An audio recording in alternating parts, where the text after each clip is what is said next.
스튜디오에서 촬영하는 거 약간 미진한 부분 조금만 더 설명드리고 넘어가도록 하겠습니다. 야외에서야 풍경도 추구하지만 스튜디오에서는 대부분 제품 아니면 인물 둘 중에 하나로 국한이 됩니다. 그래서 제품도 인물 사진이라고 같다고 생각하시면 되고, 가장 기본이 뭐라고 그랬습니까? 제품이 됐건 인물이 됐건 적정 노출을 잡는데 배경하고 인물이나 제품이나 모델하고 분리를 시켜야 된다고 했어요. 그래서 제일 처음에 렌탈 스튜디오를 딱 가면 이 세팅으로 놓고 찍으면은 거기 담당하는 사람이 알아서 조명 세팅해주고 가요. 그럼 그 놓고 찍기만 하면 되는데, 그래도 명석이 사진하는 사람인데 본인의 의도가 있는 사진을 찍어볼 필요가 있단 말이에요. 그래서 몇 가지 변형 예만 한번 설명을 해드리겠습니다. 그리고 스튜디오가 좋으냐 안 좋으냐라고 얘기하기 뭐하지만 어쨌든 원하는 만들어내는 사진을 다 만들어내려면 기본 조건이 있는 게, 자, 스튜디오는 조명을 떠나서 조명을 빼고 주위 배경이, 그러니까 이 벽지가 환해야 좋을까요? 어두워야 좋을까요? 어두워야 좋습니다. 왜 그럴까요? 지속광이 됐건 순간광이 됐건 스트로보 광이죠. 빛을 쐈을 때 주제, 인물에 가는 빛 빼고는 반사가 돼서 다시 인물로 들어오는 빛이 사실상 이론상 제로가 돼야 제일 좋은 스튜디오예요. 사실상은 없고 뒤에 배경지만 깔아도 반사가 많이 될 테니까. 그렇지, 어쨌든 배경지가 어떻게 쓰는지 간에, 그래서 스튜디오는 아주 특별한 경우는 있을 수가 없겠네요. 어쨌든 어둡게 만들어 놓습니다. 어둡게 만들어 놓고 반사도 없게 보통 이렇게 짙은 검정색, 짙은 회색 페인트 같은 걸로 다 칠해놔요. 다 칠해놓고, 보통 보면 인물 앞에 조명이 네 가지가 있는데, 이렇게 그리면 위에서 본 사람입니다. 자, 앞에서 보고, 앞에서 이렇게 생긴 조명이 하나가 있고, 이렇게 두 가지가 있고, 머리 위에서, 이놈은 머리 위에 있는 겁니다. 그리고 위에 그릴 수가 없으니까 머리 위에 하나 있고, 뒤에 배경지를 비추는 조그만 놈이 있어요. 프론트에 보통 두 개, 아마 특별한 경우가 아니면은 요 네 개는 어디 스튜디오나 다 있으실 거예요. 그렇죠? 그리고 필요 없으면 끌 수도 있고 킬 수도 있는데, 역할을 한번 보겠습니다. 제일 앞에 있는 두 조명은 어디다, 제일 뻔한 거지만 주 픽셀체의 프론트 조명, 앞쪽에 적정 노출을 주는 데 사용이 됩니다. 그래서 각도 먼저 말씀드릴게요. 얼굴 노출도 중요하지만 제가 아까 반사판되는 것도 말씀을 드렸는데 캐치라이트도 중요하다고 했어요. 캐치라이트는 요 모양 생긴 대로 생깁니다. 그래서 이게 너무 낮거나 높아도 안 좋아요. 그렇죠? 보통 사람 머리 높이 정도, 약간 위 정도에서, 얼굴 약간 위 정도에서 45도 각도가 하나씩 있는데, 크게 높이는 크게 상관도 없지만 찍었을 때 모델 눈에 캐치라이트가 다 들어오는 범위 안에서 각도를 조정을 하셔야 돼요. 이게 너무 멀면 눈동자 안에 캐치라이트가 양쪽으로 이렇게 끝에서 끝에 가서 붙어 있어요. 캐치라이트가 썩 안 입힙니다. 안 입혀요. 그리고 머리 위에 있는 거는 너무 밝으면 머리 위가 어떻게 되겠어요? 너무 환해져서 타요. 환해져서 타고, 그리고 좀 이따 설명을 드리겠지만, 배경하고 분리하기 위해서 쓰는데, 요 머리 위 립라이트는 경우에 따라서는 줄일 때도 있고 올려될 때도 있어요. 그리고 줄이는 건 굉장히 간단합니다. 옛날 스트로보는 보통 이렇게 돌리게 돼 있어요. 돌리게 돼 있고, 줄이는데 얼마만큼 줄여지는지 몰라요. 원래는 노치개로 일일이 찍어봐야 되는데, 노치개가 없어도 가능한 게, 노치개 여러분들 많이 안 써보셨을 테니까 직접 찍고, 액정으로 보거나 히스토그램으로, 좀 이따 설명드린 히스토그램으로 직접 보고 밝기는 한번 정해주시면 됩니다. 그리고 백라이트는 어디를 비추는 거예요? 사람이 아니라 뒤에 배경지를 비춥니다. 백라이트 사용 예가 예제 사진에서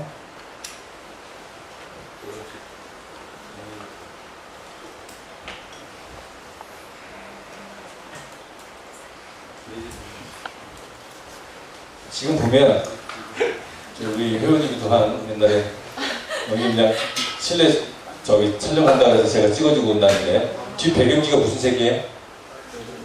붉은색이에요. 그렇죠? 붉은색이고 앞에 눈을 보면 조명이 몇 개 썼습니까? 2개가 썼어요. 프론트가 2개가 들어갔고 흑달이 약간 돋고 배경이 오리지널 짙은 빨간색 배경지인데 이 뒤에가 이렇게 배경지가 어떻게 됐어요? 환하게 올라왔어요. 그렇죠? 원래 배경지가 저렇게 생긴 게 아니고 저 뒷배경이 저렇게 밝아진 게 뭐예요? 뭐 때문에? 백라이트 때문에. 백라이트를 어디다 맞췄습니까? 몬델이 배경, 빨간색 배경지가 여기 이렇게 왔으니까 이 정도에 이렇게 서 있었겠죠? 백라이트를 여기서 백라이트 뒤에 있으니까 안 보이잖아요. 그렇죠? 안 보이고 이쪽으로 각도를 잘 봐야 됩니다. 얼굴 뒤에 만들고 싶으면은 올려서 치면 되고, 그렇죠? 아래쪽에서 되면 좀 내려서 치면 되고. 그래서 검정색의 배경지에 그라데이션을 줄 때는 백라이트를 이렇게 뒤에다가 칩니다. 백라이트 뒤에도 돌리는 광량 조절이 있어요. 그리고 요즘 나오는 스트로보들은 돌리는 게 있는가 하면 이렇게 버튼으로 올라가면 숫자가 1, 2, 3, 4 이렇게 올라갑니다. 올라가고 팔에다가 놓고 썼다가 내려갖고서 4에다 놓더라도 한 번은 터트려줘야 방전이 돼야 그 다음부터 4로 충전이 됩니다. 이해가세요? 일단 수치를 바꿨으면 다시 꼭 한 번 터트려준다고 생각하시면 돼요. 일단 스트로보는 기본 원리가 자기가 터트렸을 만큼 충전했다가 얼른 터트리고 또 충전하고 터트리고 하는 방식인데 높게 충전해냈던 놈도 수치를 줄였다고 그렇게 터지지 않습니다. 스트로보에 따라 틀리긴 한데 기본 원칙이 그렇다고 생각하시면 돼요. 즉 밝기를 바꾸면 한 번 다시 눌러본다고 생각하시면 돼요. 그래서 기본적인 거 이 정도 하고 뭐 백라이트는 안 써도 되고 머리 위 정도 넣고 다시는 처음에 가서 뭐 4개 한꺼번에 팍 터뜨리면 뭐가 뭔지 정신이 하나도 없어요. 입이 어디서 들었는지도 몰라요. 그래서 제일 처음에 가면 보통 한 2시간, 3시간 엔터하면 좋은 사진을 얼른 가서 찍고도 찍겠지만 본인의 수량을 위해서 연습을 하는 게 중요해요. 제일 처음에 딱 가면은 동조를 하지 않고 아까 이 세팅으로 넣고 그냥 한번 쓴다 그랬죠. 흰색 배경지가 더 좋습니다. 넣고 쳤을 때 뒤에 흰색 배경지가 있더라도 제일 좋은 스튜디오는 뭐예요? 동조 안 하고 찍었을 때 새카만 사진이 딱 나와야 돼요. 그 말은 뭐다? 잡광이 없는 상태다. 잡광이 없는 상태. 스토브를 다 끄고 찍어야 된대요. 스토브를 키면 스토브가 터지기 전에 약하게 안에 전구가 하나 켜져 있어요. 돌리면 밝아지기도 하고 어두워지기도 하는데 그거를 모델링 램프라고 합니다. 그건 뭐예요? 초점 잡을 때 쓰라고. 눈에 뭔가를 보여야 찍을 거 아니에요. 스토브가 터지기 전까지. 근데 그렇기 때문에 그것까지도 다 끄고 뭐 일단 터지는 순간에 모델링은 꺼집니다만 다 끄고 나서 이렇게 찍었을 때 새카매가 제일 좋고 그 다음에 왼쪽이나 오른쪽 거 하나씩 킵니다. 중간 정도 밝기를 넣고 다 끄고 한 장을 딱 찍어요. 그러면 조명이 자 이쪽에서 하나만 딱 터졌을 거예요. 그렇죠? 얼굴을 쫙 정면에다 놓고 이쪽에서 하나 딱 터졌습니다. 제일 좋은 스튜디오는 이쪽으로 와서 터진 조명이 이쪽에서 100% 흡수가 돼야 돼요. 그렇죠? 즉 측광을 여기서 놓고 딱 때렸어요. 그럼 여기가 어떻게 나와야 돼요? 새카맣게. 딱 100% 옆에 측광을 딱 내고 때리면은 딱 때리면 여기가 완전 새카맣게 나와줘야 돼요. 새카맣게 안 나온다는 거는 빛이 잡광이 있다는 뜻이에요. 그러면 안 될 때는 뭐 저렇게 더 조이는 방법이 있기도 한데 어쨌든 제일 이상적인 시트는 그렇다는 뜻입니다. 그리고 반대쪽도 마찬가지예요. 잡광이 많이 들어오는 스튜디오, 즉 이 배경지가 색깔이 벽지 색깔이 정리가 안 된 스튜디오는 사진 중에 로우키 스타일 있죠. 그래서 새카만 배경에 남자가 폰을 딱 잡고 있어요. 조명이 여기서 딱 들어오고 여기는 새카맣게 배경하고 딱 묻혀요. 그렇죠?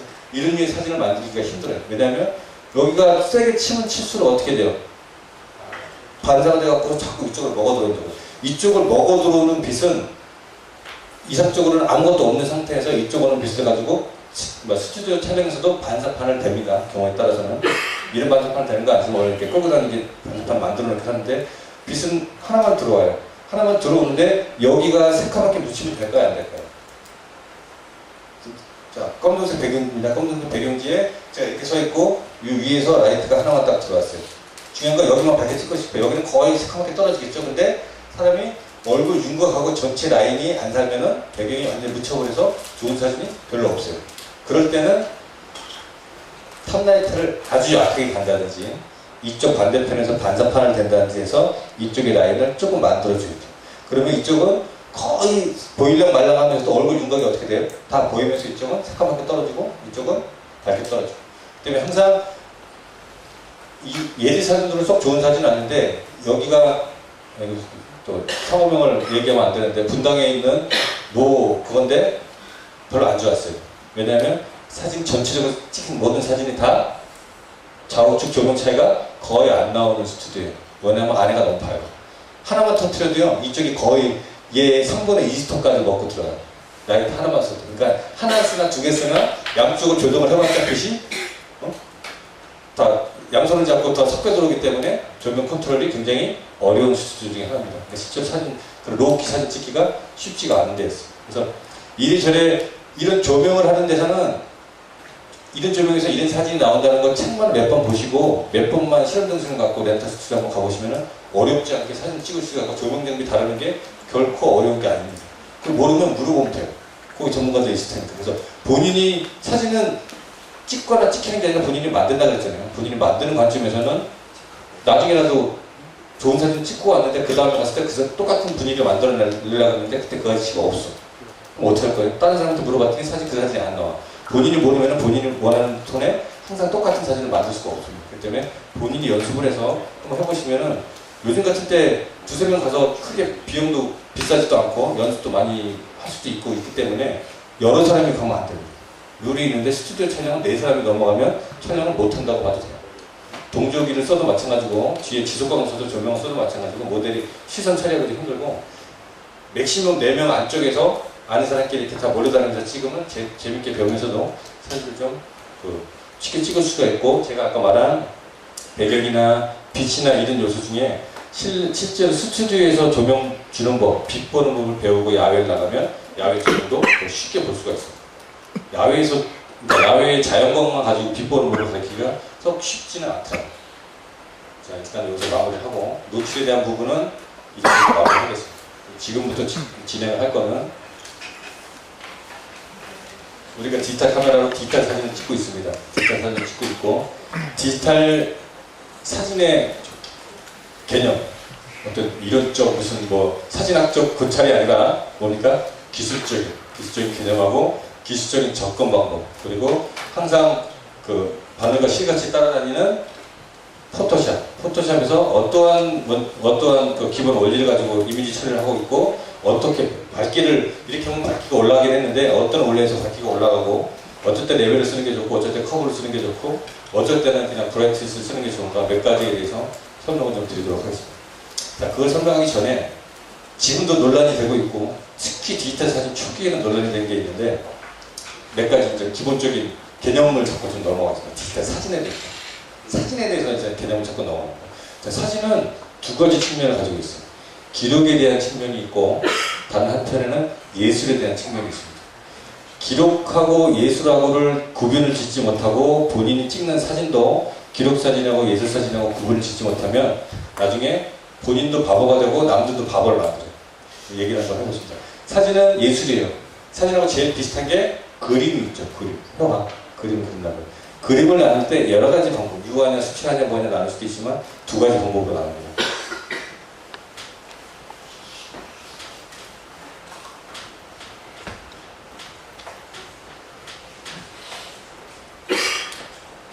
그림을 나눌 때 구상화하고 비구상화로 나누는데, 자, 구상이라는 게 그림을 그리는 작가의 주관적인 감각이나 그 상상력을 말하는 겁니다.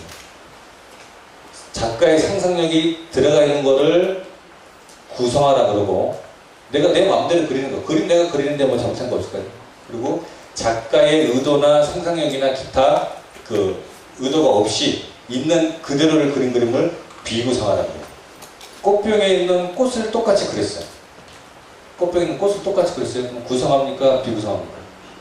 비구성화예요. 근데 바깥에 풍경이 이렇게 있었어요. 풍경과 산에 가서 풍경을 다 그대로 그렸어요. 구성합니까? 비구성합니까? 비구성화예요. 근데 오늘 밖에서 사진을 찍으려고 딱 나가는 거 봤더니 비도 오고 날도 구려. 그래서 집에서만 그리지. 그래서 이 산을 암벽을 하나 이렇게 만들어 놓고 만들어 놓고 그냥 혼자 상상을 해서 풍경을 그렸어요. 그건 구성합니까? 비구성합니까? 구성화예요. 즉 꽃병에 꽃을 그리더라도 있는 거를 그대로 그리는 거는 비구성하고 꽃병이 없는 상태에서 야 이런 꽃병이 좋지 않을까 꽃병을 그리고 여기다 꽃도 넣고 뭐 여기 있으면 좋겠지 자기 나름대로 구도 잡고 그리는 게 구성화예요. 구성화. 즉 우리는 사진적 관점에서 이제 사진을 왔다 갔다 하겠지만 좀 넘어가다 보면 기록 사진은 뭡니까? 기록사진은. 보도, 다큐멘터리 쪽, 비구상화에. 다큐멘터리, 보도에는 작가의 의도가 들어가면 돼요, 안 돼요? 그건 뭡니까? 보도사진의 기본은 뭐예요? 현장을 있는 그대로 가급적 그 현장의 분위기를 극대화시켜서 보여주는 게 보도사진이지, 어떤 작가가 무슨 저기 누가 탈주범이 도망가는데 뒤에 하늘이 배경이 별로 마음에 안 들어. 시간이 다 됐으니까 노을을 한번 넣어볼까? 노을을 붉은 노을을 딱 그려놨어요. 그럼 사람들이 일면의 사진을 보고 야 탈주범이 넘어가는데 노을이 참 아름답다는 생각 듣기 위해서는 그건 안 돼. 그건 뭐 작가 의도가 들어가면 돼야 안 돼요. 기술적인 의도나 찍는 작품에 대한 의도를 말하는 게 아니고 현장의 분위기, 기타 정보를 넘어선 의도가 들어가서 안 되는 사진이 보도 사진이라든지 다큐멘터리 이런 것도 있는데 어쨌든 경계선은 좀 쉽진 않습니다. 즉 있는 그대로를 찍는 걸 뭐라 그래요? 그러니까 있는 그대로 그리는 걸 비구성화, 사진으로 치면 비구상 사진입니다. 그리고 사진을 찍는데 그림을 그리기 위해서 먼저 뭘 하죠? 스케치를 하죠. 데스생을 하고 스케치를 한 다음에 그 위에 채색을 해요. 똑같은 사진을 찍더라도 바다 사진 한 장을 찍고 여기서 해변가에 있는 사진 한 장을 찍고 머릿속으로 나는 요 바다 사진하고 나중에 저기서 저 소년들이 뛰어드는 사진하고 합성을 해갖고서 파란 하늘에 요거 다른 거 한번 만들어봐야죠. 그런 사진을 딱 만들었어요. 그래서 어떤 사람은 바닷가에 가서 그런 사진을 찍었어요. 딱 올렸어요. 이제 코멘트가 어떻게 실리나 한번 보겠습니다. 바다 사진을 잘 담으셨네요. 비구성 딱 했어요. 그리고 딱 했더니 푸른 하늘하고 소년을 살리기 위해서 작업을 한번 해봤습니다. 딱 올렸더니 제 첫 번째 달린 달 뭐예요? 거기서 한번 물러가라. 이게 무슨 사진이야? 아마추어는 둘 중에 하나입니다. 진짜예요. 비구성 사진, 나는 있는 기록이 사진이다. 또고 이 둘 중에 하나에 극단적으로 항상 치우치.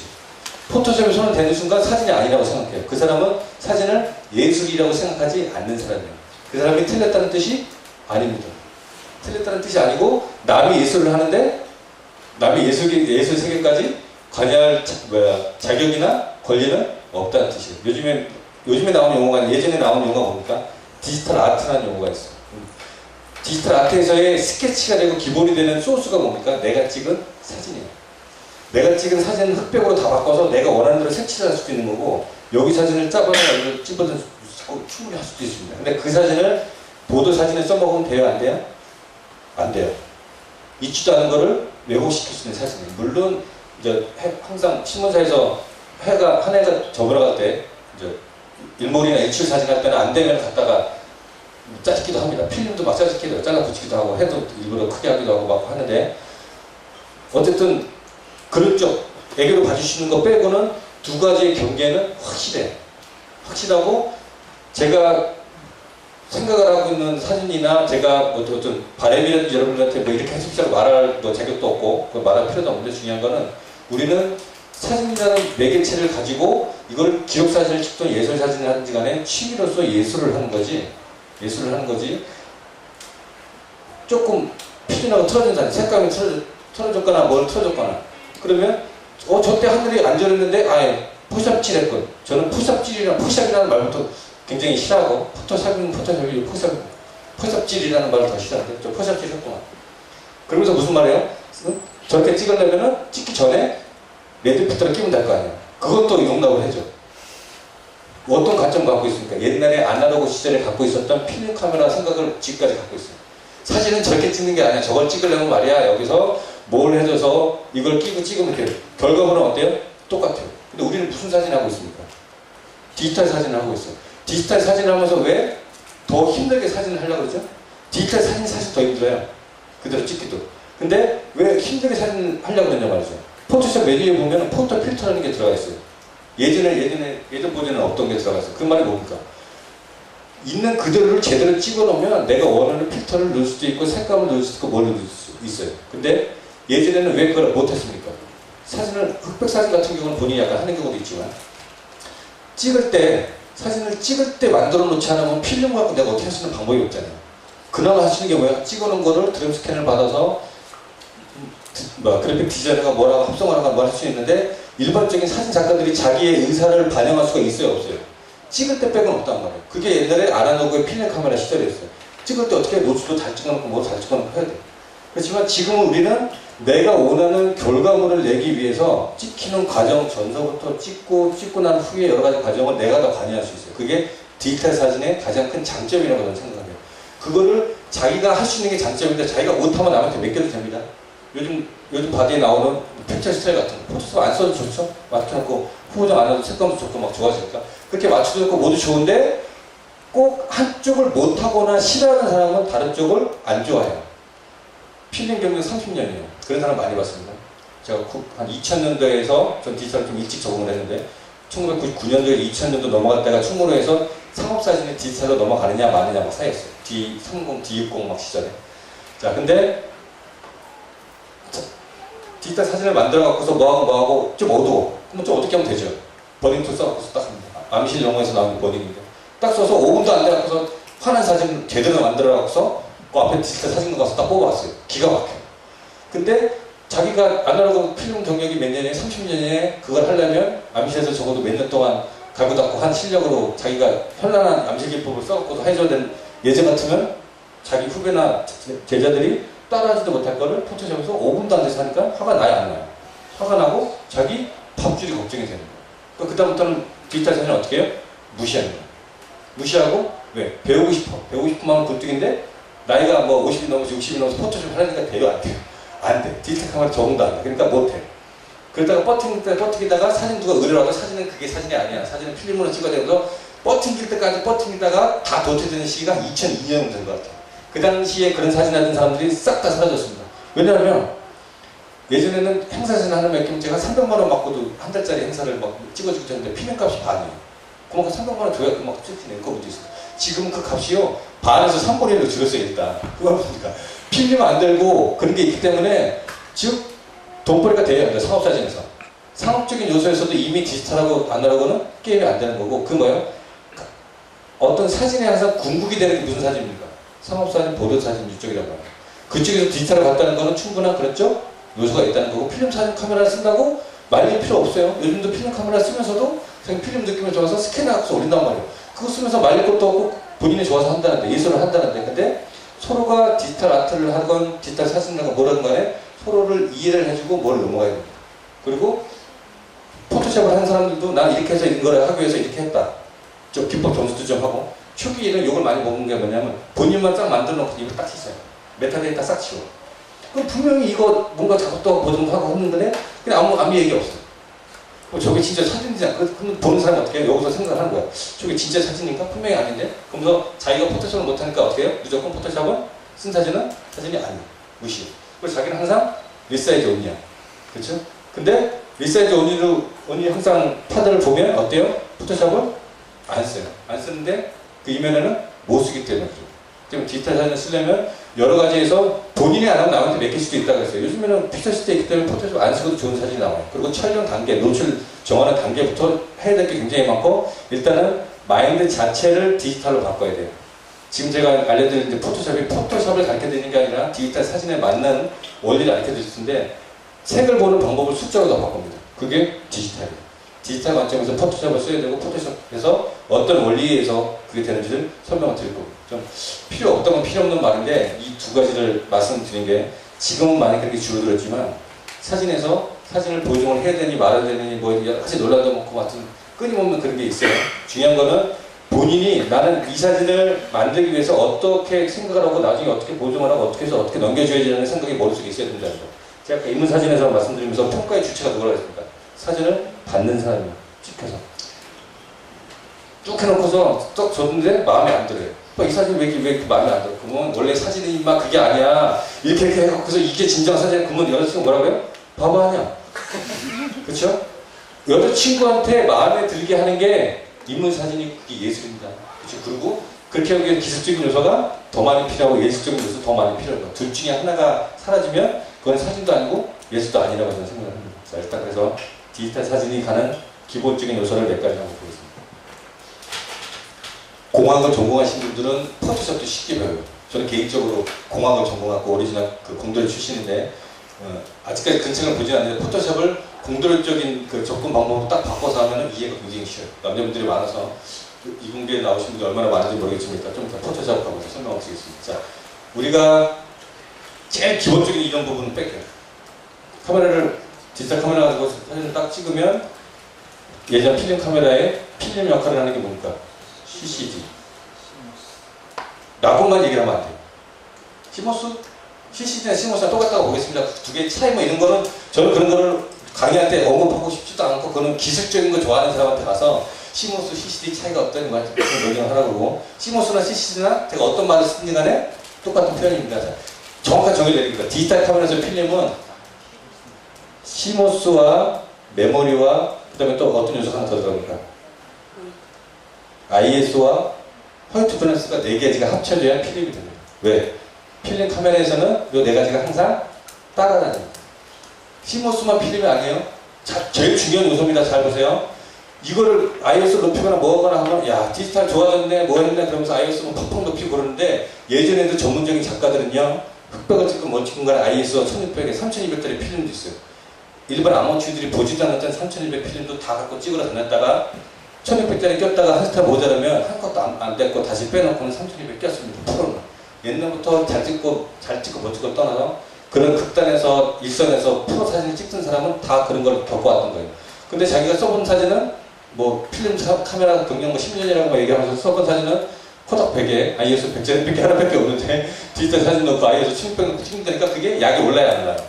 약이 올라가고 그런 소리 합니다. 자, 정의합니다. 다시 디지털 사진에서 필름하고 똑같은 역할을 하는 거는 1대1 비교를 할 필요가 없어요. 지금 제가 드리는 말 빼고는 디지털 사진하고 필름 아날로그 사진은요 사진이라는 것만 똑같이 접근 방법 자체가 완전히 틀립니다. 자꾸 이렇게 1대1로 매치하려고 하고 대부분의 교재가 뭐라고 나와 있어요. 필름 카메라에 있던 책을 그대로 디지털 카메라로 찍어서 그냥 사진책으로 다 만들고 지금까지 그런 책이 다 똑같아요. 그나마 지금 이제 히스토그램 좀 나오고 포토샵에서 좀 나오긴 하는데 아직까지는 디지털 사진을 하는 사람이 만들어낸 책들이 별로 없어요. 요즘 뭐 인문 사진책 이런 것도 많이 나와서 인기도 끌고 있는데 보면 필름 카메라나 지금이나 다른 게 특별한 요소가 별로 없을 정도예요. 즉 필름의 역할을 하는 게 다시 정리하면 그렇죠. 시모스하고 메모리하고 화이트 밸런스하고 ISO가 합쳐져야 필름 하나의 역할이에요. 디지털 카메라 쓰던 사람이 필름 카메라 딱 쓰면은 화면을 어디서 맞추지? ISO 버튼 어디 있어요? 딱 물어봐. 거기 잘 찾아보고 있습니다. 그래요. 집에 갔는데 전화가 왔어. 안 찾아봤지. 그럼 이거 고장났나 보지. 액정 몇 번 누르면 나오는데 3일 동안 있다가 씩씩거리고 있잖아. 필름 카메라에 ISO가 어딨어요? 없나? 야, 필름 카메라 쓴 지가 하도 오래돼서. 화면을 찾았니? 그러면 화면? 그건 안 찾아봤는데 뭘 찾아봐. 그거 굉장히 중요하잖아, 화면. 그래서 얼마나 중요한 디지털 카메라 화면이? 진짜 화면 문제 얘기 들을 거야. 화면을 아무리 매일 봐도 FMT에는 왜 화면이 없을까? 네이버 지식인에 떠올렸어. FMT에는 왜 화면이 없죠? 답변이 뭐로 달려요? 잘 찾아보세요. 왼쪽 아래 버튼에 보면 있는데 구형은 있고 신형은 없습니다. 이렇게 뭐 농담으로 달려들긴 하는데 개념이 같아야 틀려요.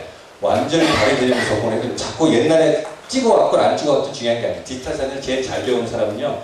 사진 아무것도 안 하고 처음 디지털 사진을 배워서 디지털 사진에 적응해서 포토샵 배우고 한 사람이 사진 가르치기도 제일 디지털 사진 가르치기도 제일 쉽고 적응도 제일 빠릅니다. 저도 참 늦게 적응한 편인데 필름 카메라 오래 했다고 절대 사진을 찍는데 사진적인 요소는 도움이 되겠죠. 디지털 사진 같은 것은 크게 도움이 됩니다. 자, 메모리, 이제 필름 역할을 하는 4가지 요소를 말씀드렸고 딱 찍었어요. 메모리에 저장이 됩니다. 모든 디지털 카메라는 내부적으로 CCD에 있는 정보를 그대로 갖고 온 데이터 포맷을 가지고 있어요. 그걸 뭐라 그러죠?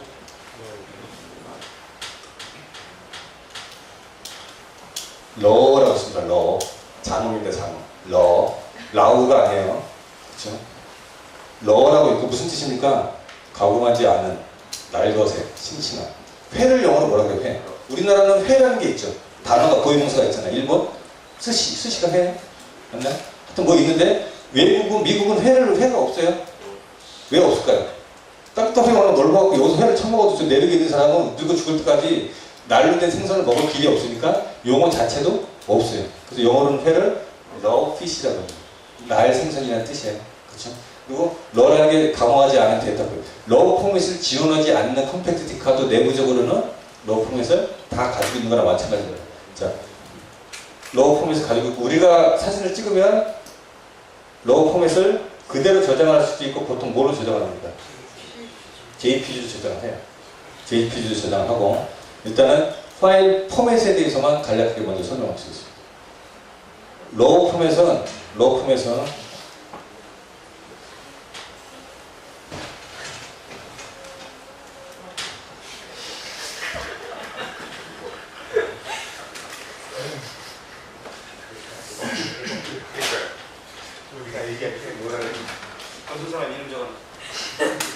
몇 가지 포맷에서만 간략하게 설명드릴게요.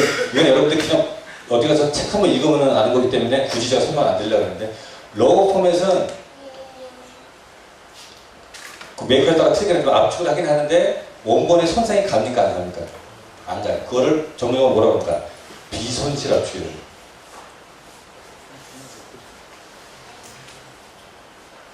그리고 우리가 흔히들 많이 쓰는 JPG는 압축을 합니까 안 합니까? 압축을 역시 하는데 압축을 할 때마다 어떻게 해요? 손실이 생겨요. 그럼 손실 압축이에요. 즉 우리가 디지털 카메라로 찍고 JPG로 메모리에 저장이 되는 순간에 이미 손실이 생겼어요? 안 생겼어요? 생겼어요. 그렇죠. 근데 이상하게 초보일수록 그런 손실에 굉장히 민감해요. 그렇죠? 그 전에 좋은 사진을 찍기 위한 요소가 굉장히 많음에도 불구하고 아무것도 모르는데 항상 너로 찍어서 집에 가서 몇 시간 동안 막 변화를 해. 왜 그러냐? 아, JPG라고 손상이 간대. 그래서 사진을 봤더니 적정 노출이 하나도 안 맞았어. 그러면서 이렇게 내려놓고서 TIFF 16피트 변화를 하는 다음에 포토샵에서 어떻게 해요? 커버를 쭉 찍어요. 왜냐면 이렇게 계절 손상이 들어야 돼요. 그러면서 제일 중요한 거는 찍을 때 잘 찍으세요. 그렇죠? 찍을 때 잘 찍으면 포토샵에서 손을 안 대도 된다 그랬습니다. 그렇죠? 제일 잘 찍은 사진은 포토샵에서 밝기 조정 안 하고 찍은 사진이 제일 잘 찍은 사진. 그리고 TIFF라고 그러는데 JPG는 요거는 고유명사고요. 요거는 Joint Picture Export Group, 원래 JPEG인데 그거의 약자입니다. 뭐죠? 미국 무슨 협회라고 그러죠? 이 협회에서 이런 규격을 하나 만들자 갖고 만든 그거의 약자고, TIFF는 Tagged Information File Format, 원래 래퍼가 하나 더 있는데 그거의 약자입니다. 원래 어떤 게 있는지는 별 중요한 뜻은 아니에요. 중요한 건 아닌데 약자인지 아닌지는 알아야 되기 때문에. 그렇죠? TIFF, TIF 또는 TIFF라고 있는데 얘는 비손실 압축을 써요. 이걸 말씀드리는 이유가 제가 아까 말씀드린 대로 하나도 손상을 안 받고 후처리를 하려면 어떤 단계를 거쳐야 됩니다라고 말씀을 드려야 되기 때문에 말씀드립니다. 그리고 포토샵에서 쓰는 PSD, 포토샵 데이터 파일이라는 뜻이에요. 데이터 파일도 비손실 압축을 씁니다. 즉 어떤 작업을 하면 항상 포토샵에서 불러놓고서 결과물을 낼 때마다 JPG로 내는 항상 원본 작업을 PCD에서 하죠. 이건 제가 다른 거 설명 안 드려도 다 아실 것이고. 그리고 일반적으로 쓰는 사진 포맷은 이게 다예요. 이거 말고 특별한 GIF 있지만 일반적인 사진 용도로는 잘 안 쓰죠. GIF 장점이 뭡니까? 여러 가지 뭐도 있지만 비트수에 따라서 있지만 뭐가 돼요? 애니메이션이 된다. 그래서 엄한 사진 올릴 때 제일 좋은 게 뭐예요?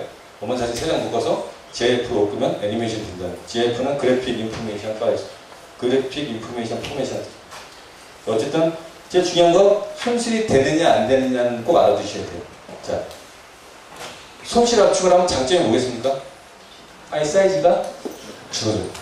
비손실 압축을 하면 어떻게 돼요? 파일 사이즈가 커져요. 포토샵 한번 띄워주세요. 자, 포토샵에서 JPG 파일을 불러오면 왼쪽 아랫부분에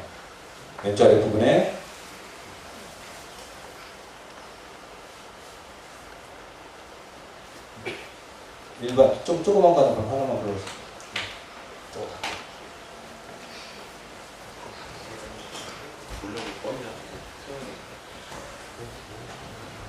원래 파일 사이즈하고 메모리에 올라가는 파일 사이즈가 틀리죠. 2메가 JPG는 메모리에 올라가면은 한 10배 정도 늘어납니다.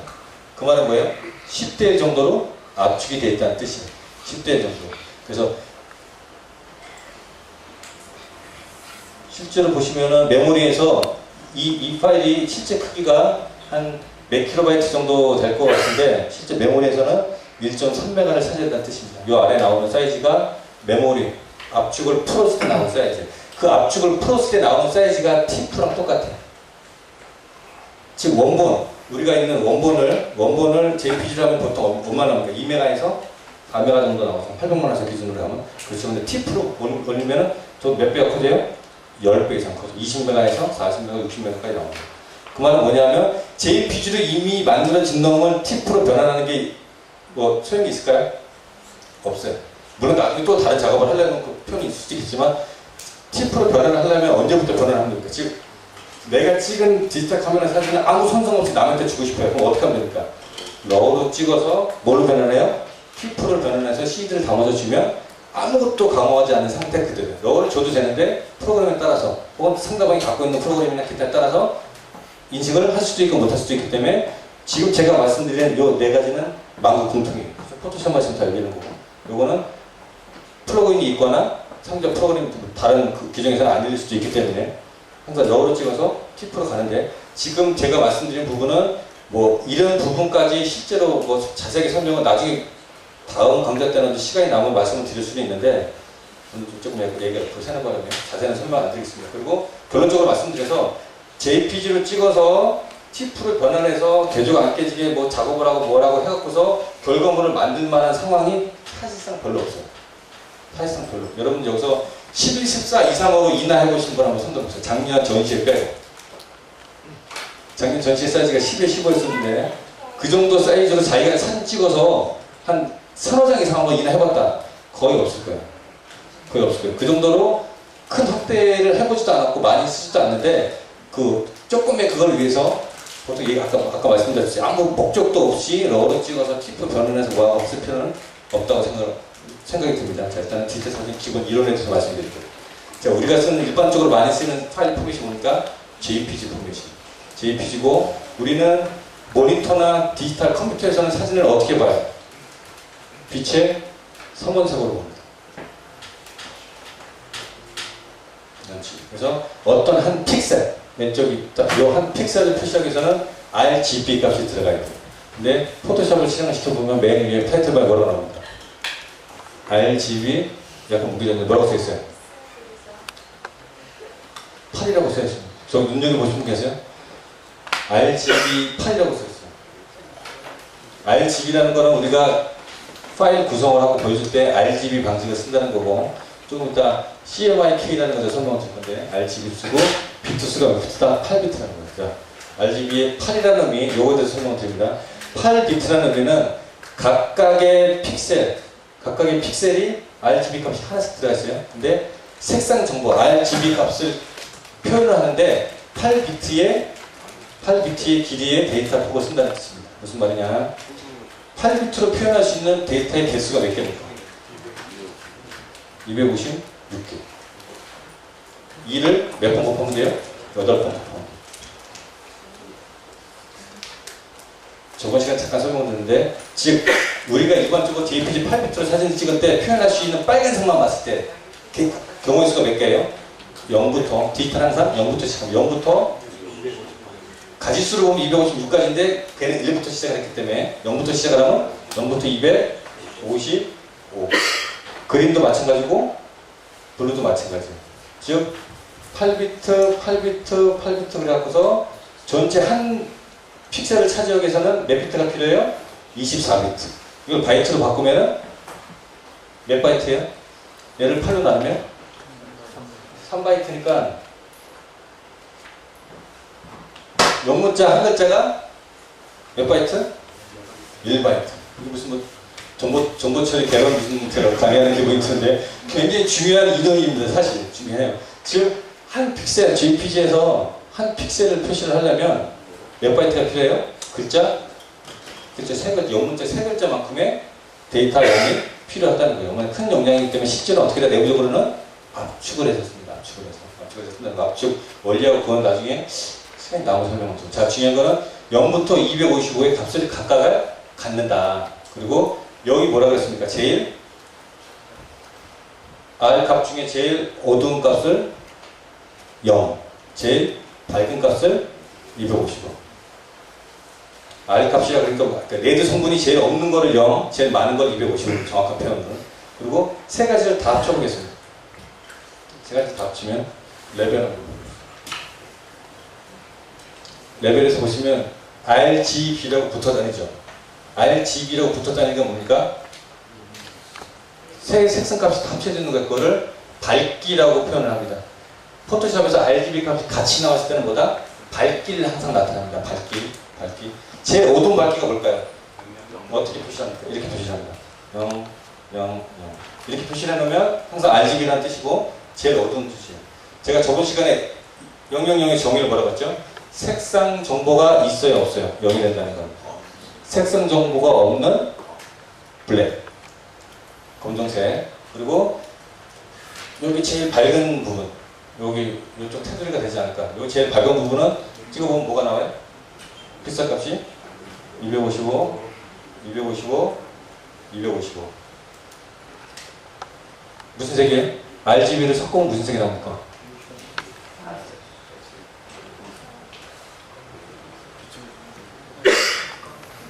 RGB 섞으면 무슨 색이 나와요? 예? 검정색이 나와요? 무슨 색이 나와요? 회색이 나와요? 초등학교 한 3학년 미술 시간에 이게 나오지 않나 생각이 드는데, 여기까지 설명을 드리면 좀 그런데, 하여튼 어떻게 나오라고 보겠습니다. RGB 값을 다 합치면요, 자, 제일 첫 번째, 그냥 적어주십시오. RGB 값이 똑같은 값은 무채색입니다. 어떤 숫자를 같으니까 RGB 값이 똑같다는 건 뭐예요? 무채색이에요. 무채색이라는 게 뭐야? 채도가 없다. 그 말은 뭐예요? 색상, 한 놈이라도 튀는 색상 정보가 있어요, 없어요? 없는 놈이에요. 000은 검정색, 255, 255, 255는 흰색. 흰색인데 어떤 흰색? 색상 정보를 갖지 않는 흰색. 이거를 전문용어로 뭐라고 그랬어요? 화이트홀. SLR 바디에서 사진 찍어놓고서 액정이 반짝반짝거려. 그럼 어디로 가야 돼요? 레이스센터 가 있어요. 액정을 찍어놨는데 액정이 번쩍거려요. 이거 왜 이러죠? 그게 왜 이럽니까? 화이트홀. 왜 화이트홀을 아니, 까짓고 노출이 오버돼서 화이트홀이 좀 나오는 게 어때서 그걸 이렇게 번쩍거릴까? 어떤 이유일까요? 저번 시간에 한번 설명을 드렸는데, 색상 정보가 있는 값은 무슨 말이냐? 적어도 셋 중에 하나가 0으로 떨어지거나 셋 중에 하나가 255로 안 떨어진 값이에요. 셋 중에 하나라도 255로 떨어지면 화이트홀이나 똑같은 겁니다. 세 개가 다가 꼭 255가 화이트홀이 아니에요. 그 말은 뭐냐면, 자, 흰색이라고 그랬습니다.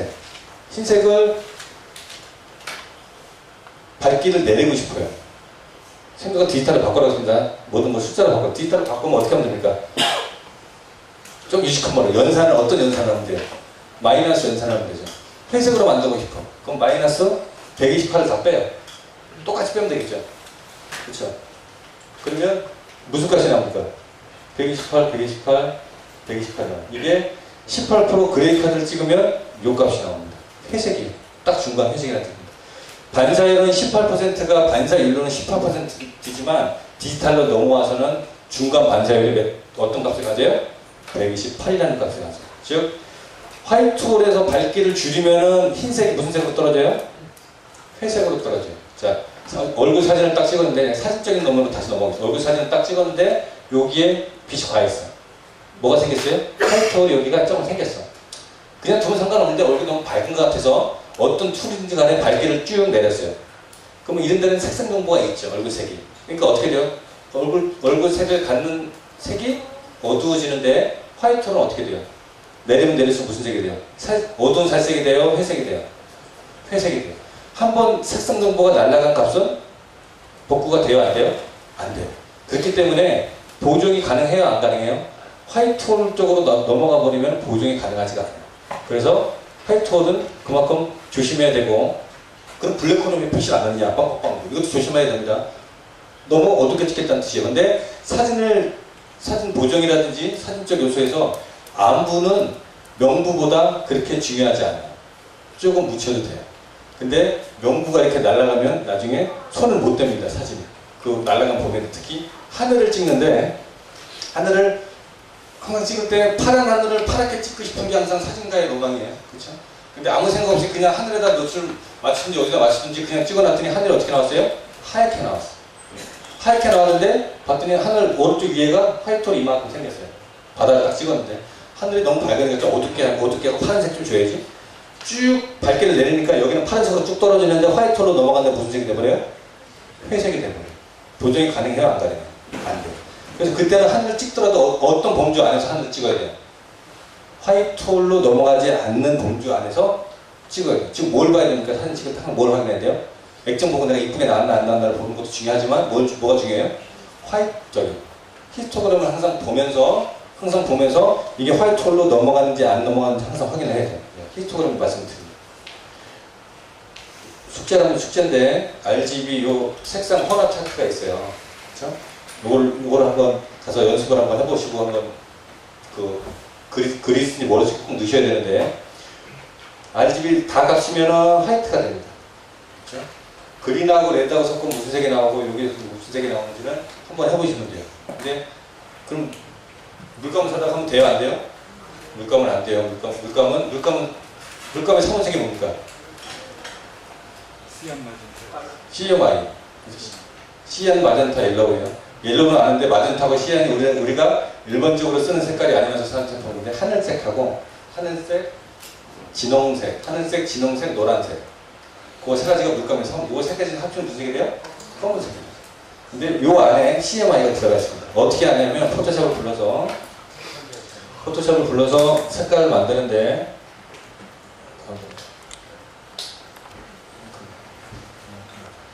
자, 지금 보시면 255, 255가 되어 있어요. 여기가 무슨 색입니까? 흰색이죠. 자, 그린만 빼보겠습니다. 그린을 0으로 만들어요. 그린. 가운데. 자, 그러면 뭘 섞은 거예요? 레드하고 블루를 섞었죠. 그렇죠. 이게 진홍색입니다. 이게 마젠타예요. 마젠타. 그렇죠? 무슨 말입니까? 지금 뭘 섞었어요? 레드하고 블루 섞었더니 뭐가 나왔어요? 마젠타. 자, 저거 왜냐하면 굉장히 중요한 색채 이론인데 포토샵을 쓰는 사람들이 이걸 싹 다 무시하고 포토샵을 무조건 이 버튼과 슬라이드로 다 해결하려고 해요. 그러니까 포토샵을 해도 항상 뭘 하게 돼요? 뭘 하게 된다고 했습니다. 확률 게임을 한다고 했어요. 색상을 보고 노란색이 줄어들었구나. 그러면 노란색이 보색이 뭡니까? 그렇죠? 알지도 못했고 알고 싶지도 않죠? 그렇죠? 계속 노래다 보면 노란색 줄일 때까지 하니까 노란색의 보색은 블루예요. 푸른색이에요. 노란색을 줄이든지 노란색은 혼합색이죠. RGB 값이 없는 색이니까 즉 블루를 증가시키면 보색 성분은 줄어들게 돼 있어요. 좀 이따 설명드리긴 할 건데 즉 이런 기본적인 초등학교 수준의 색채로는 알아야 포토샵에서 이게 좀 되지 그게 안 되면 어떻게 돼요? 아무거나 일단 몰랐던 애들 몰랐으니까 마음에 들면 오케이야. 그 두 번째 장면도 또 어떻게 해요? 아까 어떻게 했는지 기억이 나요? 안 난단 말이에요. 그럼 또 어떻게 해? 하다 보면 어느 거는 운 좋으면 잘 되고 운 안 좋으면 안 되고 항상 사진도 홍역겸을 하면 안 되지만 포토샵도 홍역겸을 하면 안 된다는 거예요. 요걸 한번 연습을 한번 해보시고 시간 있는 거 다 적어주시면 컬러 밸런스 메뉴 한번 보여주세요.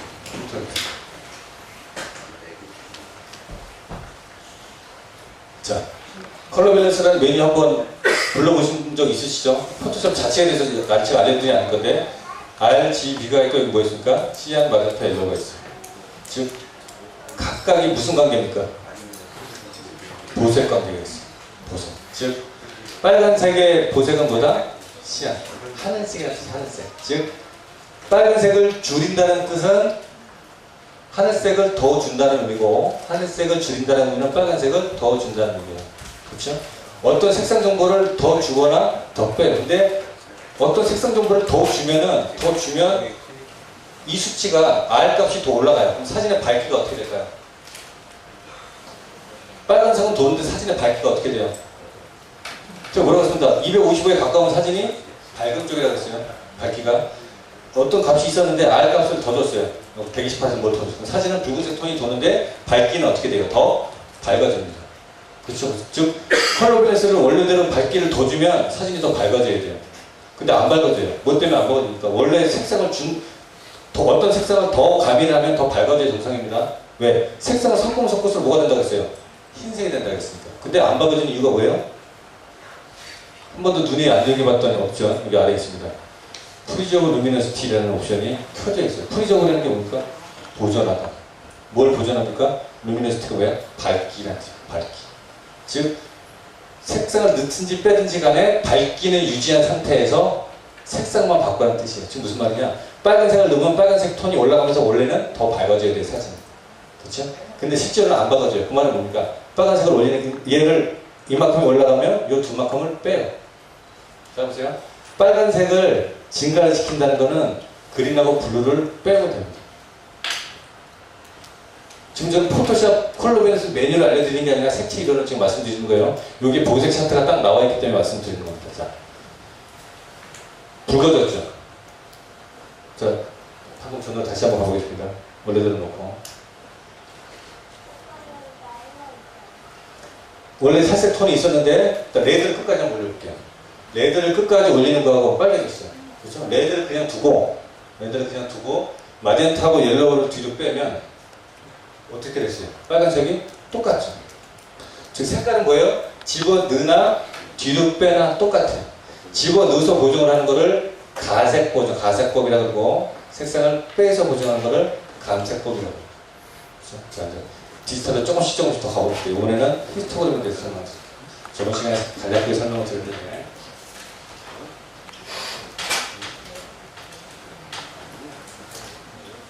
자, 사진을 찍으면 디지털 바디에도 나오고 포토샵 CS 버전 이후에 오른쪽 맨 위 메뉴에 히스토그램이 이렇게 나와요. 좀 크게 자, 히스토그램 보면 요걸 관점에서 보면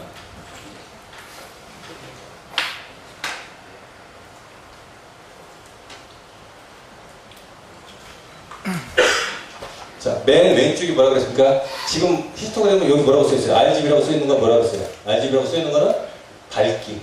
사진의 전체 밝기예요. 색상 값을 다 포함한 밝기라는 뜻입니다. 물론 이걸 누르면 RGB 값대로 따로따로 보여줄 수도 있겠지만 어차피 밝기에 대해서만 생각할게요. RGB 값이 맨 왼쪽이 뭐였어요? 0. 맨 오른쪽 값이 255. 맨 가운데가 뭐예요? 128. 블랙홀에서 화이트홀까지 일반적인 디지털 카메라에서 몇 스톱으로 표현한다고 했습니까? 30D 쓰시는 분? 주원 아빠님? 네. 저기 30D 히스토그램을 보면 칸이 몇 개가 있어요. 내가 안 갔어요. 주원이가 갔어요. 몇 개가 있습니다. 히스토그램을 보면. 세로로 선이 몇 개가 나와요? 5개가 나오죠. 그게 한 간격이 뭐다? 한 스톱입니다. 근데 성공에는 없어요. 그렇죠? 자, 이걸 몇 개로 나누는데요? 5개로 나누면 그 단계가 뭐다? 하나에 한 스톱씩이에요. 그래서 5개 선이 괜히 있는 게 아닙니다. 제일 가운데 회색 그래 카드를 꽉 치워갖고서 찍으면 히스토그램이 어떻게 나온다 그랬어요? 가운데서 이렇게 나옵니다. 다른 성분이 있어요? 없어요? 가운데 회색 성분. 여기가 여기고 제일 작은 데가 255고 제일 중간이 128이었어요. 자, 그레이 값을 찍으면 128로 나온다고 그랬습니다. 즉 제일 중간 값이 몇이다? 숫자가 128. 어두운 값이 0이고 밝은 값이 255다 그랬어요. 레벨 한번 불러보시죠. 어떤 사진을 찍었는데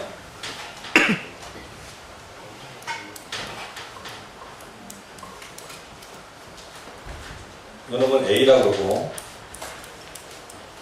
이놈을 B라고 하겠습니다. 제일 어두운 놈에서 제일 밝은 놈에까지 차를 부르기 나름인데 보통 다이나믹 레인지라고 합니다. 공학에서 말하는 다이나믹 레인지는 제일 낮은 놈, 제일 적은 놈에서 제일 높은 놈, 제일 큰 놈의 차를 다이나믹 레인지라고 하는데 어느 A가 다이나믹 레인지가 A가 높아요, B가 높아요? B가 높죠. 다이나믹 레인지가 넓다는 표현이나 높다는 표현은 똑같습니다. 사진적인 관점에서 보면 콘트라스트가 A가 높습니까? B가 높습니까? B가 높아요. 콘트라스트의 정의가 뭐예요? 밝은 쪽과 어두운 쪽과의 차. 여기서 여기를 빼면 돼요. 지금 이 말은 무슨 말입니까? 어두운 쪽이 똑같은 사진인데 어떤 사진이 이렇게 찍고 어떤 사진이 이렇게 찍었어요. 예를 들어서 파라메타를 -2를 주고 콘트라스트 파라메타를 -2를 주고 찍으면 이렇게 춤이 나올 겁니다. 그리고 어떤 사진은 파라메타를 높여주고 찍었더니 어떻게 나왔어요? 이렇게 나와요. 똑같은 사진이 이렇게 찍힐 수도 있고 이렇게 찍힐 수도 있어요. 포토샵에서는 찍힌 사진의 다이내믹 레인지를 내 마음대로 조정할 수 있습니다. 어떤 걸로 조정하냐면 레벨을 조정을 하는데 레벨의 원리에 대해서 한번 설명을 드립니다. 레벨을 좀 불러왔네요. 자, 인풋 레벨이라는 게 있고 0은 여기 무슨 뜻이었어요? 진짜 사진 중에 0은 뭐죠? 제일 어두운 놈. 제일 어두운 놈. 255는 제일 즉 포토샵의 사진과 관계된 모든 메뉴. 그중에 이제 전문적인 메뉴 두 가지를 제가 설명드리고 하나는 레벨이고 하나는 커브예요. 두 가지는 항상 인풋과 아웃풋이 항상 존재합니다. 공학에서 인풋과 아웃풋이 있으면 중간에 뭐가 이렇게 돌아가는 게 있어요. 그렇지. 또 뭐라고 합니까? 트랜스퍼 펑션. 전달함수라고 해요. 전달함수의 대표적인 게 레벨입니다. 근데 이상한 공학연구 하니까 더 가뜩이나 포토샵 하려는데 머리가 복잡해 죽겠는데 무슨 수학 시간도 아니고 이상한 소리 해요. 뭐 함수가 어떠니 저떠니. 근데 이렇게 이해하시면 굉장히 편하실 거고 이렇게 이해를 해야만 합니다. 그 원리가 그렇기 때문에 어쩔 수가 없어요. 시간이 한 5분 정도밖에 안 남았기 때문에 간략하게 설명을 드리고 좀 있다가 조금 있다가 테이프 갈고 바로 진행하겠습니다. 쉬진 않고 시간 안에 끝내겠습니다. 자, 인풋이 있으면 뭐가 있어요? 아웃풋이 있어요. 레벨이라는 말을 일단 지금 생각 안 하셔도 돼요. 자, 0이 들어와서 뭘로 나갔어요? 0으로 나갔죠. 그렇죠? 255가 들어가서 255가 나왔어요. 사진에 변화가 있어요? 없어요? 없어요. 자, 그런데 자, 요 값을 제일 새까만 포인트, 요거는 블랙 포인트라고, 블랙 포인트를 요만큼 끌고 가겠습니다. 자, 아웃풋 레벨 내버려두시고, 아웃풋 레벨은 항상 0에서 250이에요. 즉, 이 레벨 값을 OK를 누르면 제일 어두운 놈은 항상 어디서부터 시작을 한다? 0부터 255까지 시작을 해요. 그죠? 아웃풋이 세팅이 되어 있으니까. 근데 인풋을 보겠습니다. 인풋이 59였어요. 무슨 말이냐? 59보다, 59는 0보다 밝아요, 어두워요? 밝죠? 59보다 어두운 놈. 0부터 59는 뭘 보내요? 0으로 보내요. 그리고 그 위에 놈은 어떻게 됩니까? 그 위에 놈은 반 나눠서 얘는 지금 어떻게 돼요? 요 히스토그램의 요 영역은 어떻게 되는 거예요? 뭐가 돼요? 블랙홀이 돼요. 새까맣게 날아가고 새까맣게 되고 요 놈이 어떻게 돼요? 히스토그램이 이렇게 오면서 요 블랙 포인트를 오른쪽으로 밀면 다이내믹 렌즈가 어떻게 됩니까? 내가 선택한 다이내믹 렌즈가 그만큼이 커지죠. 콘트라스트가 증가가 돼요? 감소가 돼요? 증가가 되죠. 다시 이쪽으로 밀고 얘를 블랙 포인트, 얘를 그레이 포인트, 얘를 화이트 포인트 이쪽으로 밀겠습니다. 즉 우리가 사진 밝게 할 때 이렇게 확인했어요. 왜 밝아졌냐? 255보다 밝아요, 어두워요? 어두워요. 200보다 밝은 놈을 뭘로 보내요? 255로 보내요. 즉 밝은 놈이 어떻게 됐어요? 더 밝아졌어요. 즉 이렇게 되면 여기 있던 여러분 뭐가 돼요? 화이트가 돼요. 즉 블랙 포인트를 오른쪽으로 옮기고 화이트 포인트를 왼쪽으로 살짝 옮기면 A 사진을 예를 들어 봅시다. A 사진을 B 사진으로 만들려면 어떻게 해야 돼요? 블랙 포인트를 여기까지 옮기고 화이트 포인트를 여기까지 옮기면 좁았던 다이내믹 렌즈가 어떻게 됐어요? 펴지면서 콘트라스트가 증가되는 효과를 나타냈어요. 증가되는 효과를. 그리고 다시 원상태를 놓고 지금은 그레이 포인트가 중간에 있어요. 중간에 있다는 뜻은 콘트라스트가 어떻게 바뀌든지 간에 이 중간 값은 변하지 않았다는 뜻인데 이런 예를 한번 들어보겠습니다. A를 B로 만드는데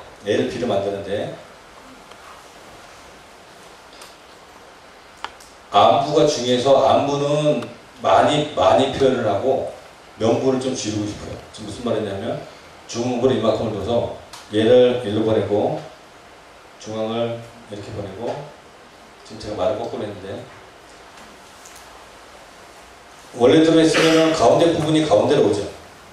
그렇죠. 근데 이렇게 했으면 뭡니까? 안부는 압축이 돼서 중간값 미만으로 들어가고 명부가 이만큼이 팽창이 됐어요. 명부만 어떻게 됐어요?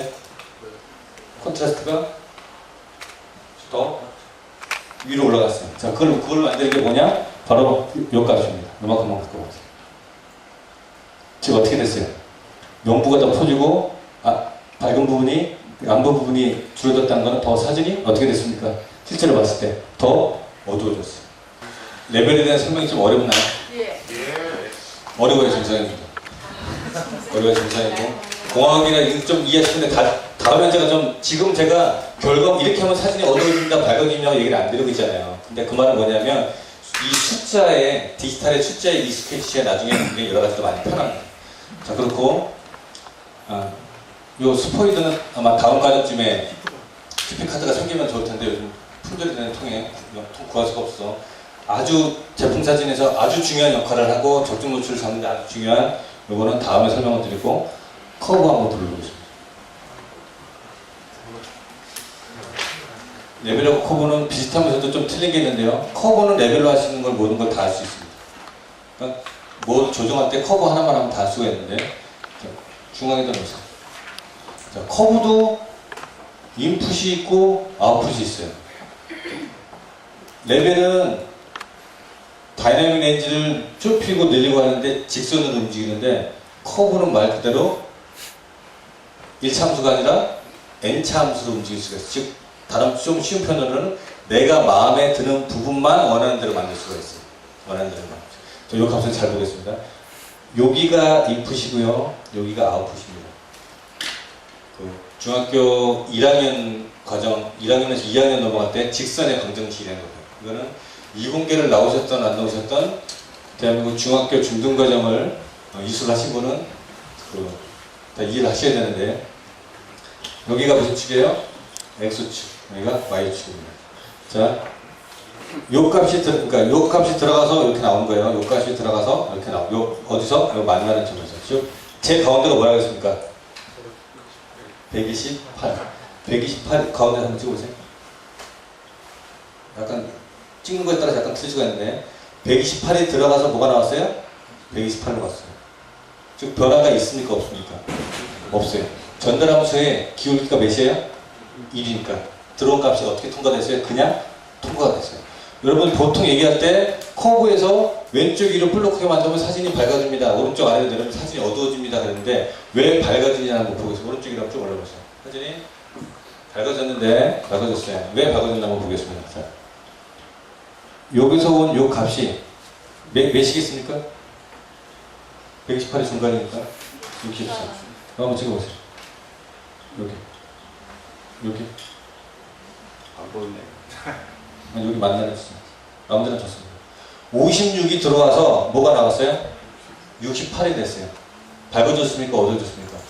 56이 밝아요? 68이 밝아요? 수치가 많은 놈이 밝다가 됐습니다. 즉 56이 들어와서 68이 됐고 가운데 있는 데 보세요. 128이 들어가서 여기 가운데는 찍으세요. 111이 들어가서 132가 됐어요. 어떻게 됐어요? 밝아졌어요. 즉 그래프가 이쪽으로 가면 갈수록 어떻게 된 거예요? 더 밝아진 거예요. 이번에는 포인트 다 풀고 해제하고 그러다가 여기까지 나온 거예요.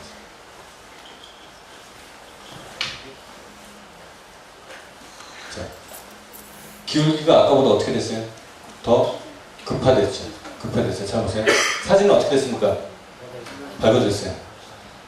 들어온 값이 더 밝아져서 나갔어요. 근데 주의해 보실 점이 이 부분입니다. 이 부분이 여기서 온 값이 요거 한번 찍어보세요. 네. 자, 200에서 221이라고 생각했지 221로 온 놈이 뭐가 갔어요? 255가 갔어요. 이 말은 뭡니까? 레벨에서 맨 오른쪽 화이트 포인트를 왼쪽으로 옮긴 거랑 똑같죠? 똑같나요? 이해가 가셔야 되는데 커브가 즉 두루마리 들어오는 놈이 요 값을 만나는 놈하고 갑니다. 그런 뜻이에요. 그래서 결론적으로 얘기해서 항상 책에는 이렇게 가르칩니다만 왼쪽 위로 배를 볼록하게 만들면 어떻게 돼요? 사진이 밝아지고 오른쪽 아래로 사진을 만들면 사진이 어두워진다. 그리고 콘트라스트를 주려면 무슨 커브를 준다 그래요? S 곡선을 준다 그래요. S 곡선 한번 줘보겠습니다. 왜 사진이 콘트라스트가 세지는지 한번 보겠습니다. 좀 심하게 줬습니다. 보기 편하게. 자, 보세요. 64놈이, 이죠? 64의 놈이 뭐가 됐어요? 46이 됐어요. 더 어떻게 됐습니까? 더 어두워져. 콘트라스트 올린다는 정의가 뭐예요? 어두운 놈은 더 어둡게, 밝은 놈은 더 밝게. 얘를 찍었더니, 이거 찍어보세요. 188이 뭐가 됐어요? 235가 됐어요. 즉, 어두운 놈은 더 어둡게, 밝은 놈은 더 밝게 된 거예요. 그래서 S자 커브를 주면 콘트라스트가 세진다는 거고, 저거 레벨 관점에서 보면 뭘 준 겁니까? 브레이크 포인트, 화이트 포인트를 이렇게. 즉, 일정 대역의 콘트라스트를 어떻게 한 거예요? 팽창화시키는 효과를 줍니다. 그렇죠? 그리고 반대로 역 S자를 주면, 얘가 올라가고 얘가 내려가요. 그럼 콘트라스트가 어떻게 돼요? 콘트라스트가 어떻게 돼요? 더 떨어지죠? 그렇죠? 어두운 놈이 더 밝아지고 밝은 놈이 더 어두워졌어요. 콘트라스트를 더 줄이는 효과를 줍니다. 즉 지금 제가 계속 말씀드리면서 여러분이 머릿속에 두셔야 될 거는 항상 제일 어두운 놈은 뭐다? 여기다. 제일 밝은 놈은 255다. 그리고 제일 중간 놈은 128이다. 자, 그래서 포토샵하고 적정 노출을 한번 연결을 한번 시켜보겠습니다. 그레이 카드를 적정 노출로 딱 찍으면 히스토그램이 어떻게 나온다 그랬죠? 가운데서 쭉 이렇게 나온다 그랬어요. 즉, 요 지점이 무슨 지점이에요? 커브에서 128이 되는 지점. 자, 이제 커브를 띄워놓고 커서를 모델로 가서 모델이 인물 사진에서 노출을 측정을 할 때 어느 쪽을 기준으로 측정한다 그랬습니까? 인물의 밝은 쪽 뺨이라고 그랬어요. 밝은 쪽 뺨이 어떤 값이 돼야 제일 적당할까요? 128? 정답입니까? 아닙니까? 화장을 한 여성의 피부는 그레이 카드보다 밝다 그랬어요? 어둡다 그랬어요? 밝다 그랬어요. 얼마만큼 밝습니까? 보통 한 스톡 정도. 적어도 한 스톡이 밝아요. 자, 얼굴을 한번 찍어보겠습니다. 자, 조금 내려보세요. 조금 덜 밝았죠? 네, 자, 조금 어둡죠? 네, 왼쪽 아래 좀 어둡죠? 자, 이 사진에서 이 여자의 얼굴의 밝기가 어디에 분포하고 있어요? 제일 밝은 데는 이쪽부터 생각해서 여기까지. 즉 적중 노출이 맞았습니까? 틀려졌습니까? 맞았어요? 틀려졌어요? 맞았죠. 자, 제일 어두운 쪽은 어두운 쪽이니까 상관없지만 제일 밝은 쪽 기준으로 자 255부터 0까지를 디지털 카메라에서는 몇 스톱으로 표현한다고 했어요? 5스톱. 그러니까 여기가 4개가 남아있긴 하지만 여기부터 여기를 몇 가지로 저걸 하면 돼요? 칸을 몇 칸을 넣으면 돼요? 이렇게 5칸을 거서 가운데 이만큼이 가운데 부분이고 요 위에 2개가 플러스 1, 플러스 2, 0, 마이너스 정도 생각. 즉 여기 가운데를 기준으로 봤을 때 플러스 한 스톱 여성 얼굴 밝기만큼 톤이 나와요? 안 나와요? 나와요.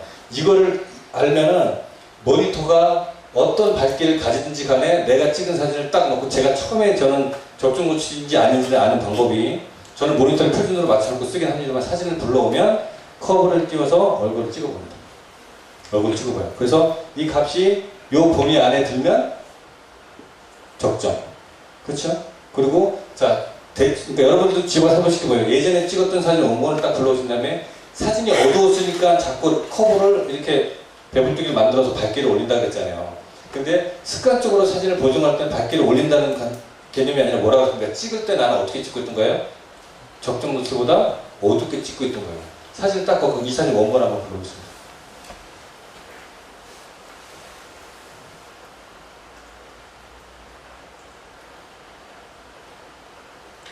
네, 이게 원본입니다. 아까 그 사진 자체가 특별히 보정을 안 한 사진이기 때문에 원본을 불러오더라도 한번 제일 밝은 데랑 제일 어두운 데랑 보세요. 거의 밝기가 똑같죠. 즉 이 사진을 딱 갖고 오면 포토샵에서 밝기를 조정할 필요가 있습니까? 없습니까? 없어요. ISO가 몇이라고 했습니까? 400이 있습니다. 그렇죠? ISO 400에 놓고 찍을 때 단점이 뭐라고 했습니까? 자꾸 뭐가 발생이 돼요? 노이즈가 발생해요. 노이즈는 안부에서 발생한다고 했습니까? 명부에서 발생한다고 했습니까? 안부에서. 적중 노출 안쪽에서 많이 발생하는데 인물을 항상 언더로 찍어 놓으니까 ISO 400에 놓고 찍으면 어디에서 노이즈가 생겨요? 이쪽 아래쪽 어두운 부분에서 노이즈가 생기니까 아 역시 ISO 400, 800에 놓고는 누구 탓을 해요? ISO 탓 아니면 바디 탓을 해요. 그렇죠? 바디 탓을 합니다. 근데 그걸 생각하기 이전에 본인이 항상 적정 노출로 사진을 찍고 있는가를 먼저 봐야 돼요. 이게 ISO 400인데 이 프로젝트상으로 봐서 여러분이 잘 못 느끼실 건데 실제로 보면 그 노이즈를 못 느낍니다. 노이즈를 못 느끼고 인물이 적정 톤에서 이 정도 상위에 위치할 정도 노출을 잡아주면 안부나 이런 데는 뭐 노이즈가 낄 수도 있어요. 낄 수도 있는데 사진이 전체적으로 밝기를 찾아가면 400까지는 충분합니다. 특히 낮에는. 저는 낮에도 400 많이 놓고 찍는다고 말씀드렸죠. 첫 시간에도 말씀드렸고 낮에 핸드헬드로 놓고 찍을 때 손으로 들고 찍을 때는 엄마노트 들고 찍을 때는 200, 400을 주로 놓고 찍는다고. 저는 의외로 100에 놓고 찍는 경우가 별로 없어요. 뭐 때문에 그런다고 했습니까? 흔들리지 않게 셔터 스피드를 확보하기 위해서. 즉 커브로 할 수 있는 게 뭐가 있어요? 제일 좋은 게 뭐 밝기 조정하고 뭐하고 다 좀 더 세부적인 옵션을 말씀드리겠지만 오늘은 뭐 리사이징이나 샴푸 이런 건 좀 설명을 드리기가 어려울 것 같은데 가장 중요한 적정 노출 톤을 잡을 수가 있다는 거예요. 자, 그 말은 뭐냐? 이거 다시 한번 잡아주세요. 여기부터 거기 어두운데 예, 한번 하나 더 몇 군데만 찍어보세요. 자, 연습을 여러분들이 어떤 연습을 하셔야 되냐면 피부 이렇게 발림부터 한번 찍고 자, 이 점이 어디하고 매치가 돼야 돼요? 히스토그램하고 이제 매치가 돼야 돼요. 자, 요 곡선을 그대로 내려서 히스토그램에 딱 갖다 붙입니다. 그러면 지금 인물이 분포하는 요게 히스토그램에서 어떤 영역이 있습니까? 요 영역이죠. 그렇죠? 즉, 이 연습을 많이 해보시면 제가 사진을 찍고 항상 히스토그램을 확인해 봐야 됩니다 라고 말씀을 드렸는데 히스토그램을 봐봐야 이게 뭐가 뭔지를 알아야 히스토그램을 볼 거 아닙니까? 근데 누가 가르쳐 주는 게 아니라 이런 식으로 연습을 해보셔야 돼요. 자, 머리카락은 어디에 위치하나 한번 보겠습니다. 머리카락 한번 찍어보세요. 여기 어두운 쪽 여기 찍다 보면 머리카락 보나마나 어딨어요? 요즘에 위치합니다. 즉 사진의 전체적인 톤이 어떻게 해요? 밝은 톤보다는 배경도 약간 어두운 쪽 톤이 많다는 걸 느낄 수가 있어요. 또 히스토그램을 딱 찍으면 이게 내 사진에 어느 정도의 영역이 분포하는지를 딱 알 수가 있어요. 그래서 항상 액정은 눈 가만히 떴나 확인하라고 있는 게 아니라 뭐라고 했습니까? 액정을 볼 때는 히스토그램을 항상 같이 띄워 넣으셔야 돼요. 제일 주의할 게 뭐라고 했습니까? 제일 첫 번째, 화이트홀을 놔두시면 안 된다는 거예요. 조정도 안 되고, 조정이 안 되고, 넘어가면 이미 색상 넘버를 잃었다고 했어요. 그래서 초기에 모 메이커에서 나온 카메라들은 자꾸 화이트홀이 나와서, 그건 뭐예요? 파라미터 값이 세는지 어땠는지 모르겠지만, 파라미터는 오늘 설명 안 드렸는데, 화이트홀이 자꾸 나와서 일부러 마이너스 한 스톱 언더로 놓고 찍는다고 했어요. 그 말은 뭡니까? 찍고 집에 가서 보면 원본이 어떻게 돼 있어요? 한 스톱 다 언더예요. 대신에 하늘은 화이트홀로 안 날아갔다는 뜻이에요. 또 하늘은 솔직히 화이트홀로 날아가도 되는데 하늘이 아닌데도 날아갈 때가 화이트홀로 잘 날아가는 뜻이에요. 즉 인물을 약간 오버해서 찍으면 인물이 여기 화이트홀로 날아가는 초기 모사의 카메라가 있어요. 디지털 카메라가 아주 악명 높은. 그래서 일부러 그 카메라 찍을 때는 마이너스 1스톱 콘트라스트를 줄여놓고 찍어야 된다 이런 얘기도 나왔습니다. 그만큼 화이트홀이 위험하고 꼭 피해야 될 요소 중에 하나예요. 오늘 사실상 이쪽 디지털 사진하고 디지털하고 접목을 좀 많이 설명을 드리려고 했는데 조금 인물 사진 부분도 조금 설명을 드렸고 30분 늦게 시작한 바람에 끝까지 다 설명을 드리겠습니다. 다음 시간에는 사진하고 디지털 요거 접목시키는 부분을 조금 더 설명을 드리고 후보정을 특정한 예를 써서 이럴 때 이렇게 합니다라는 것 대신에 기본적으로 파라미터 값, 러로 갖고 왔을 때 보정하는 법, 그리고 파라미터 값을 줬을 때 보정하는 거, 그리고 파라미터를 주면 어떻게 바뀌는가, 픽처 스타일을 주면 뭐가 돼서 왜 보정을 안 해도 되는가 정도 해서 몇 가지에 대해서 설명을 좀 드리고 사진하고 포토샵하고 디지털하고 아날로그 좀 왔다 갔다 하면서 좀 설명을 드리도록 하겠습니다. 어쨌든 오늘 강의는 여기서 마무리를 짓고요.